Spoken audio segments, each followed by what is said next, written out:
Good morning guys. This side RJ, आप मुझे देख रहे हैं जीनियस विद्यार्थी यूट्यूब चैनल पर। दोस्तों, मेरे पास बहुत सारे बीएसटीसी के बच्चे हैं। बहुत सारे बच्चे बीएसटीसी के जुड़े हुए हैं जो बीएसटीसी के लिए तैयारी कर रहे हैं। तो उनका बहुत ज़्यादा मैसेज आ रहा था कि सर अभी एग्ज़ाम फॉर्म चल रहे हैं और एग्ज़ाम होने ही वाला है। आगे से मतलब बोर्ड की तरफ से, यूनिवर्सिटी की तरफ से आ चुका है कि सितंबर में एग्ज़ाम करा लिया जाएगा।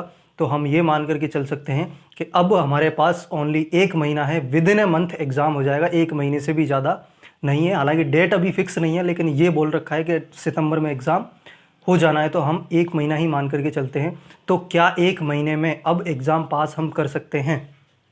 हालांकि मैंने एक वीडियो तो ऐसी भी डाल रखी है कि जिसमें आप 15 दिन पढ़ करके भी एग्ज़ाम क्रैक कर सकते हैं और किया जा सकता है। बीएसटीसी का एग्ज़ाम तो किया ही जा सकता है, उसकी अपनी एक अलग रणनीति है। अलग अलग कैंडिडेट पर वो 15 दिन वाला अप्लाई होता है। ठीक है, तो आज हम बात कर रहे हैं बिल्कुल फ्रेशर्स के लिए और जो पहले से पढ़ाई कर रहे हैं किसी भी एग्ज़ाम के लिए, उनके लिए।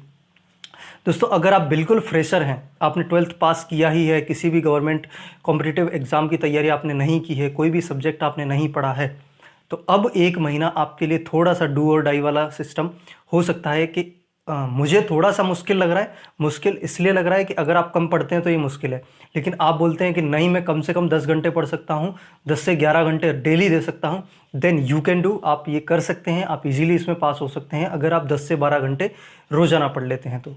क्योंकि आपको पता है कि सब्जेक्ट इसमें हमें दे रखा है रीजनिंग, शिक्षण अधिगम क्षमता, और राजस्थान जीके, हिंदी और इंग्लिश। तो इन सारे सब्जेक्ट्स को पढ़ने के लिए, सारी चीज़ों को कवर करने के लिए एक दिन में एक सब्जेक्ट को कम से कम 3 घंटे देना। जैसे रीजनिंग है, तो अगर आप 3 घंटे रीजनिंग की आज से ही डेली प्रैक्टिस नहीं करेंगे तो आपको प्रैक्टिस अच्छी नहीं हो पाएगी। तो इसलिए रीजनिंग की कम से कम आप 3 से 4 घंटे प्रैक्टिस करते हैं, हिंदी को भी रोज़ 2 घंटा देते हैं, इंग्लिश को भी 2-2.5 घंटे देते हैं, तब जाके आप कहीं ना कहीं क्या कर पाएंगे कि 10 से 12 घंटे रोज़ाना पढ़ते हैं तो एक फ्रेशर इस एग्ज़ाम को क्रैक कर सकता है।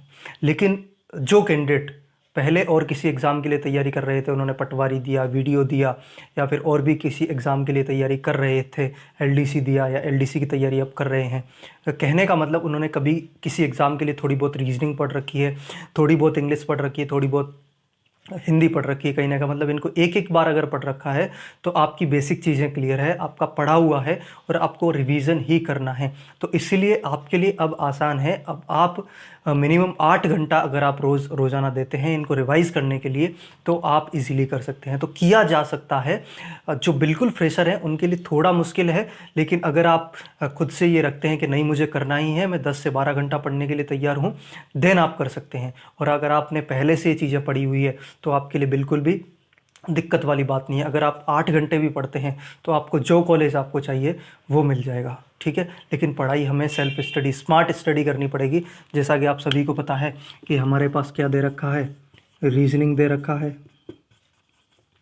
जीके दे रखा है, हिंदी, इंग्लिश और शिक्षण अधिगम क्षमता। तो वो तो जनरली हम क्या है कि एक डायरेक्ट एग्ज़ाम में जाके करेंगे तब भी हो जाता है। हाँ बिल्कुल, डायरेक्ट एग्ज़ाम में जाके करोगे तब भी हो जाता है। लेकिन अब स्मार्ट स्टडी लास्ट 1 महीने में हमें कैसी करनी चाहिए? चाहे आप फ्रेशर हो, चाहे आप क्या हो, आप थोड़ा सा एक्सपीरियंस आपको है, तब भी क्या करना चाहिए? हमें स्मार्ट स्टडी ये करनी चाहिए कि सबसे ज़्यादा टाइम हमें रीजनिंग को देना चाहिए, उसके बाद हिंदी, इंग्लिश और जीके को अभी ज़्यादा टाइम नहीं देना है। जीके को अभी ज़्यादा टाइम नहीं देना है, क्योंकि अगर आप फ्रेशर हो तो जीके में आपको बिल्कुल कुछ आता ही नहीं होगा, है ना। कुछ बेसिक चीज़ें आती होगी, जैसे आप आर्ट्स से रहे हैं तो थोड़ी सी चीज़ें आपको आती होगी, लेकिन इसका कवर करने में, इसमें से 50 में से 35-40 क्वेश्चन सही करने में, 45 सही करने में बहुत दिक्कत आएगी। लेकिन अगर आप अभी 1 महीने में भी अच्छा टाइम इसको दे देते हैं, डेली 4 घंटे रीजनिंग को दे देते हैं, तो अभी भी आप यहाँ से 50 में से इजीली 40 प्लस 42-45 के आसपास आप जो है 42 से 45 के आसपास आप क्वेश्चंस राइट कर सकते हो। रीजनिंग को अगर आप टाइम देते हो, हिंदी को टाइम देते हो, तो इनमें आप अच्छा स्कोर क्या है कर सकते हो। ठीक है, जीके को थोड़ा कम टाइम दें। इसके अलावा शिक्षण अधिगम क्षमता के लिए भी आप कोई बुक ले लें, या फिर इसके क्वेश्चंस जो है आप यूट्यूब पर डायरेक्ट क्वेश्चन सीरीज़ कई सारे यूट्यूब चैनल्स पर आपको मिल जाएंगी, तो वो आप देख लीजिए, तो आप कर सकते हो। अगर आप फ्रेशर हो, थोड़ा सा ध्यान देने की ज़्यादा ज़रूरत है, और एक्सपीरियंस है तो स्मार्ट स्टडी की ज़्यादा ज़रूरत है। बाकी कर सकते हो, ठीक है। और मैं कुछ इंपॉर्टेंट चीज़ें भी आपको बताने वाला हूँ। अगर आपने चैनल सब्सक्राइब नहीं किया है तो चैनल सब्सक्राइब कर दीजिए। मैं 1 से 2 सितंबर के आसपास आपको कुछ ऐसी रामबाण चीज़ आपको देने वाला हूँ जो आपके BSTC एग्ज़ाम को पास कराने में बहुत ज़्यादा हेल्पफुल रहने वाला है। अगर वो चाहते हो चैनल सब्सक्राइब करके रखें, बेल आइकन को ऑन करके रखिएगा, क्योंकि जैसे ही इन्फॉर्मेशन आएगी BSTC से रिलेटेड आपको इन्फॉर्मेशन आप उसको मिस नहीं करोगे। तो वीडियो पसंद आए वीडियो को लाइक करें, जो भी सुझाव है कमेंट बॉक्स में ज़रूर रखें। आपके भाई दोस्त यार दोस्त जो भी BSTC के लिए प्रिपरेशन कर रहे हैं, टेंशन में हैं, उनको ये वीडियो ज़्यादा से ज़्यादा शेयर करें। और मैं मिलता हूँ आपसे अगली वीडियो में। Thank you so much.